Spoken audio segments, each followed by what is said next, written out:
Bonjour à tous, ou bonsoir, cela dépend de l'heure à laquelle vous regardez cette émission.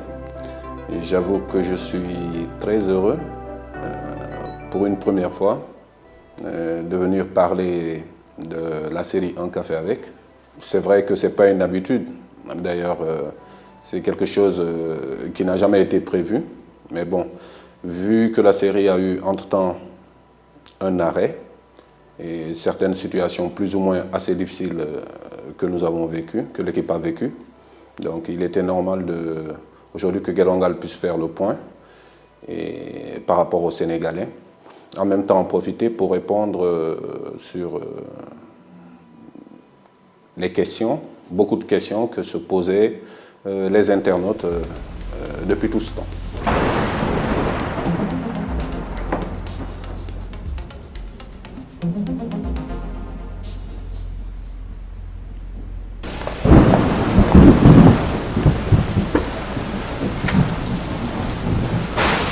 Tout d'abord, l'arrêt de la série est dû, bon, je pense que ça, beaucoup de Sénégalais le savent aujourd'hui, est dû donc à la perte d'un être cher à tout le monde, à tous les Sénégalais, également à Gelongal, qui était notre grand frère, le regretté Papis.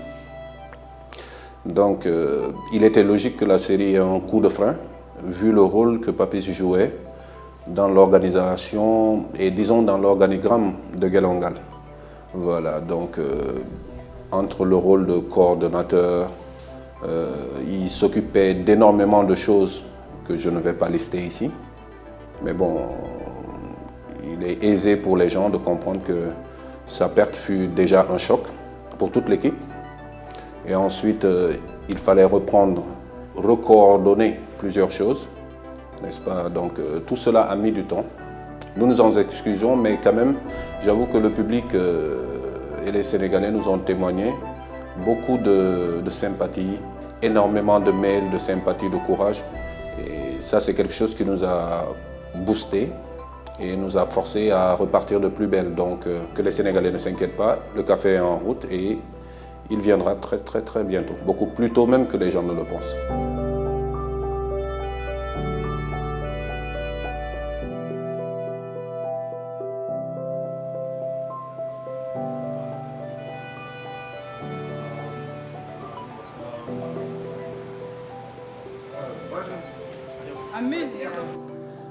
Série tant aimée des Sénégalais, série à succès également, certes, série à succès certes, mais également série à polémique. Mais cela est le propre des grands films, hein, un peu partout dans le monde. Les grands films sont sujets à polémique, à analyse, à points de vue différents. Et je pense que Café avec s'inscrit également dans ce même sillage. Un film, de façon générale, c'est une création. Je pense que c'est de l'art. Et aucun film n'est à 100% réel. Je pense que même les films tirés des faits réels ont chaque fois un rajout d'imaginaire. Donc c'est pourquoi nous avons choisi de montrer un aspect plus ou moins beau de ce que peut être le Sénégal. Voilà. Et je pense que c'est une bonne option en ce sens où d'autres films traitent d'autres choses. Et tous les films ne peuvent pas traiter de la même chose. Donc la ligne directrice de Café avec, c'est vraiment vendre la destination Sénégal à travers tout ce qu'elle a de joli. Vous savez, j'ai l'habitude de dire à un ami en riant que la promotion d'un pays ne se fait pas de par la pauvreté. Il n'y a jamais le ministère de la pauvreté quelque part. Je pense qu'il y a tout le temps le ministère du tourisme, c'est ça qui vend. Donc il faut chaque fois montrer les points positifs, voilà, d'un pays. Et la jeunesse, à force de regarder et à s'habituer à cela, commence à avoir une autre mentalité. Aujourd'hui, l'exemple est tout trouvé. Prendre des pirogues et prendre le risque d'aller mourir en Méditerranée par rapport à l'Europe, qu'est-ce qui les a fait partir là-bas? Tout le monde le sait. C'est l'image que l'Europe renvoie aux Africains qui les pousse à y aller. À supposer que nous-mêmes, Africains, commençons à montrer à quel point notre continent il est beau et magnifique, je pense que aussi ça contribuerait également beaucoup mieux, n'est-ce pas, à montrer aux jeunes qu'avec un peu de travail, on peut rester chez soi. Maintenant, il y a d'autres films qui traitent d'autres thèmes, des thèmes beaucoup plus profonds de pauvreté, c'est très normal. Donc ça c'est bien, parce que également tous les films ne peuvent pas traiter de la même chose. Donc Café avec sa ligne directrice, comme les autres films et les autres séries, déjà de plus en plus il y en a beaucoup et c'est une très bonne chose pour le pays. Il faut que ça continue, parce qu'un pays où il y a 3, 4, voire 5 séries connues, pour moi, en termes de cinéma, il faut encore beaucoup plus. Il faut encore énormément plus. Il faut que les Sénégalais aient une large gamme de téléfilms qu'ils puissent choisir chacun selon sa sensibilité.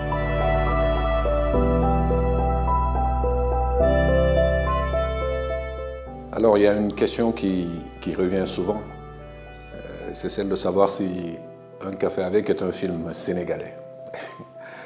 Par rapport à ça, je dirais qu'un film fait au Sénégal par des Sénégalais, produit par un Sénégalais et qui utilise la langue majoritaire du terroir est forcément sénégalais. Ça, c'est la première réponse. Mais je pense qu'au-delà de cette réponse, je comprends ce que les gens veulent dire. En termes de retour, ce que l'on reçoit souvent, c'est que est-ce que ce film dépeint beaucoup les réalités sénégalaises? Alors, par rapport à ça, cela me fait rire parce que, personnellement, je ne crois pas en ce qu'on appelle la réalité sénégalaise. Et je m'explique. Moi, je ne crois pas du tout au mot réalité parce que la réalité en elle-même, elle est changeante. Elle est changeante parce que si vous prenez la réalité de nos aïeuls il y a 1000 ans, elle est tout à fait différente de la réalité que nous vivons aujourd'hui. À la limite, s'ils se réveillaient dans le Sénégal d'aujourd'hui, ils se demanderaient bien si c'était le pays qu'ils avaient connu à l'époque. D'ailleurs, même en plus, ce pays ne s'appelait même pas le Sénégal. C'est pour vous dire à quel point les réalités changent. Aujourd'hui, les gens ont de plus en plus accès à des conditions de vie meilleures, même s'ils s'en plaignent toujours. Accès à l'eau, accès à des habitats plus ou moins décents, ça dépend des catégories socio-professionnelles. Mais le fait est que les réalités sont changeantes. Et le Sénégalais en lui-même, l'humain de façon générale, mais je prends exemple sur le Sénégal afin que l'on comprenne ce que je veux dire. Le Sénégalais en lui-même, tous les jours que Dieu fait, se lève et se bat pour que sa réalité change. Depuis tout enfant, on va à l'école, ensuite, ou bien ceux qui apprennent un métier vont apprendre leur métier. Et le rêve de tout un chacun est comment grandir afin de transformer cette réalité.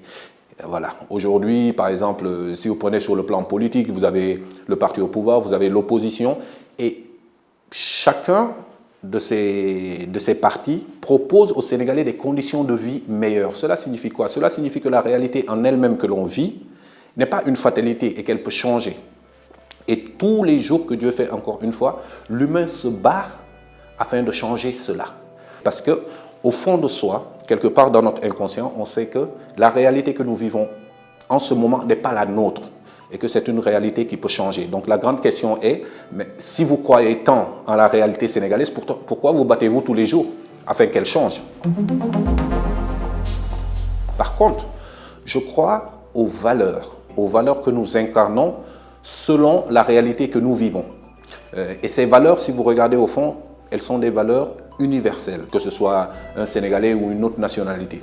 Et lorsque vous êtes solidement ancré dans vos valeurs, vous pouvez vivre n'importe quelle réalité, mais en restant le même. Si j'ai des valeurs, n'est-ce pas, que j'incarne, je peux aussi bien les incarner dans une réalité qui n'est pas favorable, c'est-à-dire en vivant plus ou moins une situation pas très rose sur le plan économique.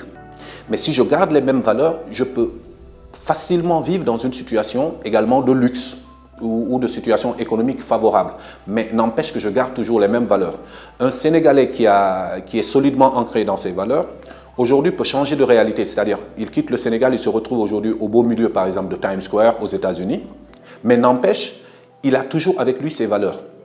Donc, au lieu de parler de réalité, mieux vaut parler de valeurs. Parce que nous savons que pour faire un film que nous voulons inscrire dans la longévité, il faut traiter des valeurs qui sous-tendent ces réalités-là. Les valeurs que nous, Sénégalais, que nous, Africains, incarnons, quelle que soit la réalité dans laquelle nous vivons. Si aujourd'hui, on faisait un film du temps de l'esclavage, par exemple, et que, alors que tout le monde était enchaîné, tout le monde était esclave, par exemple, vous vous permettez de montrer un homme libre qui marche.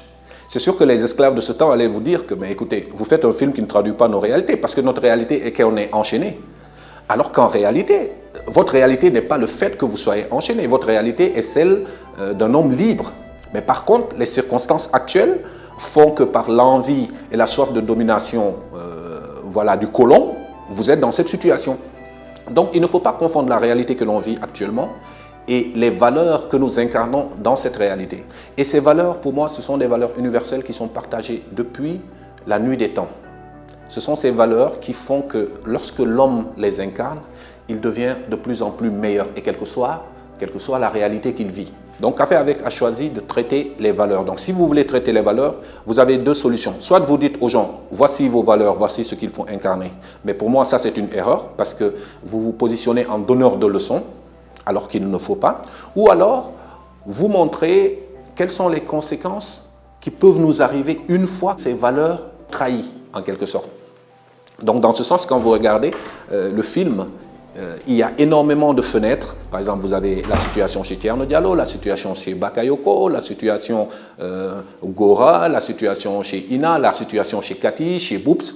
Et vous vous rendez compte que vous avez l'impression que ce film est rempli de problèmes. Alors qu'en fait, ce que l'on veut montrer, c'est que dans chacune de ces fenêtres, il y a des valeurs cardinales qui sont trahies, de sorte que les gens se retrouvent dans ces conditions-là.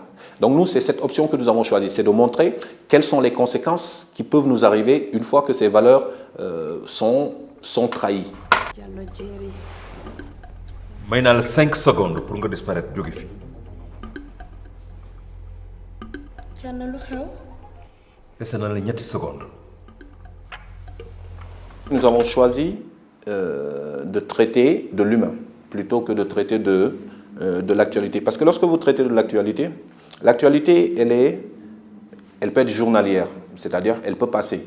Par contre, il y a forcément en l'humain quelque chose qui fait que cette actualité se renouvelle dans le temps, mais sous d'autres formes. Je donne un exemple tout simple. À supposer qu'aujourd'hui, il y ait des vols d'enfants un peu partout, et que vous traitez de ces vols d'enfants. Si demain, il y a des vols de voitures, ou d'autres choses, donc le vol d'enfants s'inscrit dans le passé. Mais par contre, ce qui est présent en l'humain, c'est qu'est-ce qui est en nous qui fait qu'aujourd'hui on puisse voler des enfants, demain voler des voitures, etc.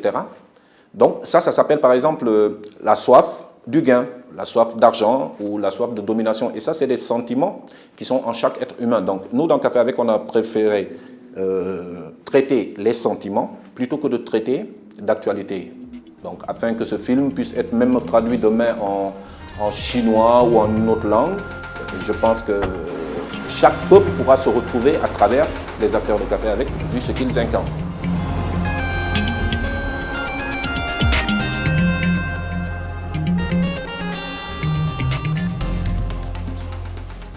Quoi que devienne ce monde, tant que l'être humain y vivra, il y aura en lui tout ce qui constitue l'humain.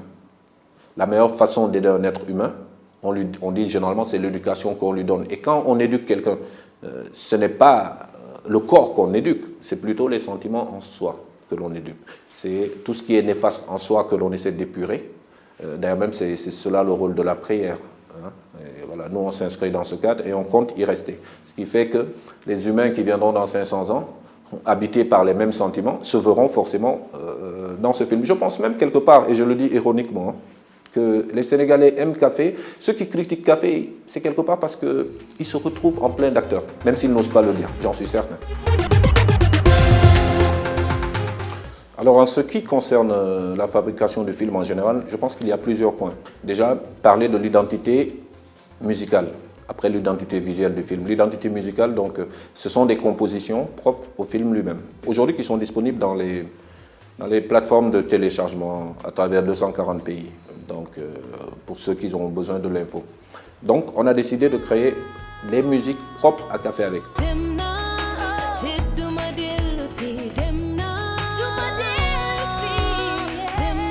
Je pense que dans un monde où le net fait rage et tout le monde a accès à tout, je pense que dans une œuvre qui se veut originale, il faudrait que tout soit fait localement, afin d'éviter des histoires et des questions de droit d'auteur. Dans les sonneries de portable dans le film, voilà, d'aucuns même disaient parfois, mais attends, dis donc, c'est toujours la même sonnerie.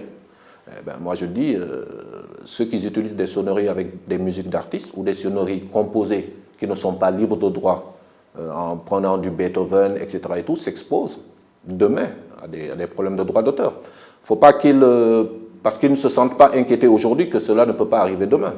Demain, le Sénégal peut arriver à un niveau de richesse tel que les gens vont se dire « Ah, ben tiens, maintenant je vais m'intéresser à mon œuvre qu'ils avaient pris, à telle musique. » Je pense que c'est ça. Même si nous utilisons aujourd'hui des musiques de sonnerie de nos propres artistes, le minimum voudrait qu'il y ait une permission accordée et écrite de la part de ces artistes. C'est le minimum de respect. Bien vrai que je sais qu'ils ne le refuseront pas vu leur grandeur d'âme.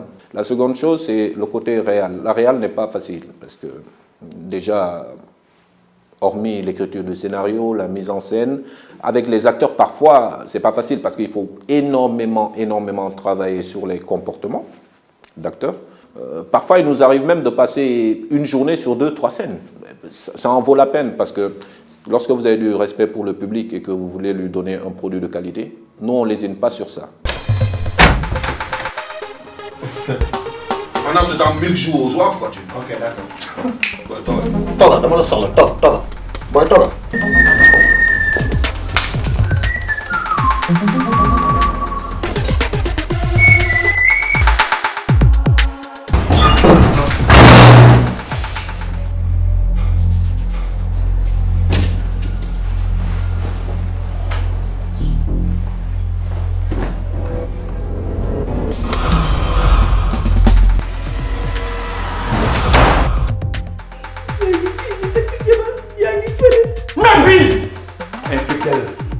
Fan nga ko doon defee fii sama kaw la ci wàll bi ci kuur bi. fan ngeen ko doon defee ci kaw lal bi ci salle bi ci waañ bi ci géttu xar yi. loolu man je suis pas comme ça. yow man yow dund saa mu nit ko ko.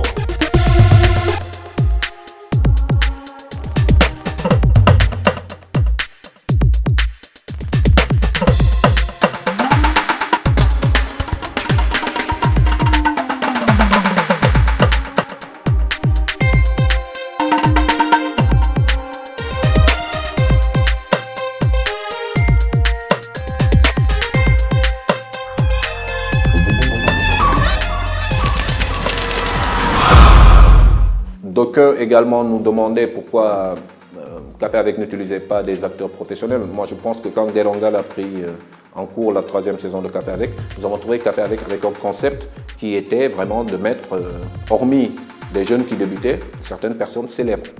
Alors, il est aussi important de dire sur ce sujet que le rôle d'acteur, en général, c'est d'abord un don en soi, que l'on peut développer aussi après, au fur du travail. Le mot professionnel, nous, on ne l'aime pas.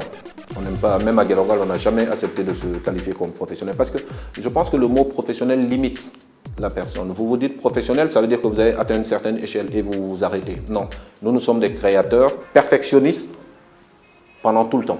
Plutôt se dire professionnel et s'arrêter à un niveau, je pense que c'est des mots que l'être humain aime, mais en réalité qui ne servent absolument à rien.